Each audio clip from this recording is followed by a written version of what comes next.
march started with something special as Armed Forces Entertainment, Morale Entertainment, and American Airlines joined together to bring the Legends of Aerospace tour overseas to U.S. military. The most notable group which could be assembled was Neil Armstrong, the first on the moon, America's last air combat ace, Brigadier General Steve Ritchie, Jim Lovell, Apollo 13 commander, SR-71 test pilot Bob Gilliland, and Gene Cernan, the last man on the moon. The Legends of Aerospace arrived in Frankfurt, Germany by American Airlines jetliner. Their first stop would be Ramstein Air Force Base, one of the most important in the world. Their mission: to visit, entertain, motivate, and most importantly, thank the men and women of the armed forces. It was much more than just a stage show, as heroes met heroes, sharing special moments and boosting each other's morale. A unique event that couldn't happen without the support of sponsors. It's good corporate citizenship. It's a part of giving back to our nation. It's a part of supporting those men and women who defend the Bill of Rights and our Constitution and our way of life. It's simply the right thing to do. Nearby Landstuhl Medical Center was an important destination. It is the biggest military hospital outside the United States.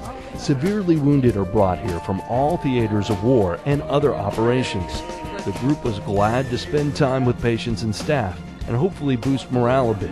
It was a big reminder of why these Legends of Aerospace made the journey. Not only do we admire them and respect them and love them and appreciate them, but we fully support them and understand how important their work is.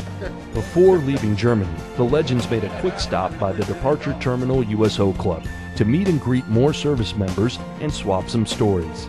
An Air Force KC-135 refueling tanker served as transport, ready to take off for warmer climates. Just one example of the great crew and great support needed to make an event like this happen.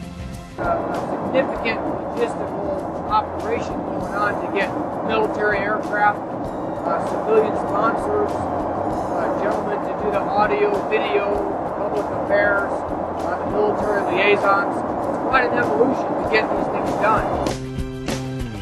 The pace of the trip quickened with arrival at Incirlik Air Base, Turkey. First, a visit to a university at the request of the U.S. State Department, where everyone was warmly welcomed with great enthusiasm from an overflowing crowd of students. Then the group returned to base to share fantastic stories of exploration and achievement with service members and their families. Any opportunity to get up close and personal was taken and appreciated. It's living history, and the excitement that the people feel hopefully will inspire the airmen to strive for achieving everything they can possibly be. So it went, as the Legends of Aerospace tour visited 5 more military operations from the Middle East to the UK, including the aircraft carrier USS Eisenhower on station in the Arabian Sea.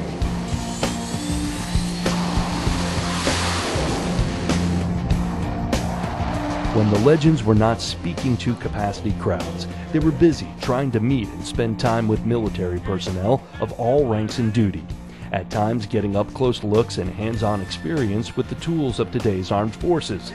Other times just a friendly hello, autograph, or casual conversation over a quick meal. It was becoming apparent the aviation greats had a lot in common with the people they were visiting. When General Ritchie was talking about the values that it takes to succeed, those are the same values that we have today. They all come from the same place that we do. They have goals and they pursue those goals.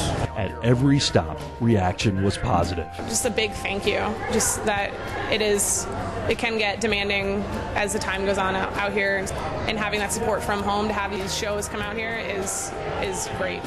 It's just an incredible opportunity to meet someone that you wouldn't normally get to meet, and something that's so closely related to what we're doing. It's kind of refreshing, and it gets you grounded again. Lets me know that somebody appreciates what we're doing out here. Our group of Legends were just as in awe of today's fighting men and women, the real heroes. All those folks back home are standing on the shoulders of giants, the shoulders of these young men and women out here in harm's way. Well, I think that when the Legends get back home again, I think that we should sort of tell all the people that we meet just what our troops are doing over there, and tell them that they should really support them and understand their sacrifice and their dedication. I feel like I need to come back and do the same as Bob Hope did when he came to my base when I was a fighter pilot over there in Korea during the Korean War. It was a mix that rarely occurs. Amazing aviators visiting those who are now the ones writing history, backed by the generosity and hard work of organizations, companies, volunteers, and the military. The big message was the impossible is possible. No one does great things alone, and we all in our own way stand on the shoulders of giants. We all do things that make a difference.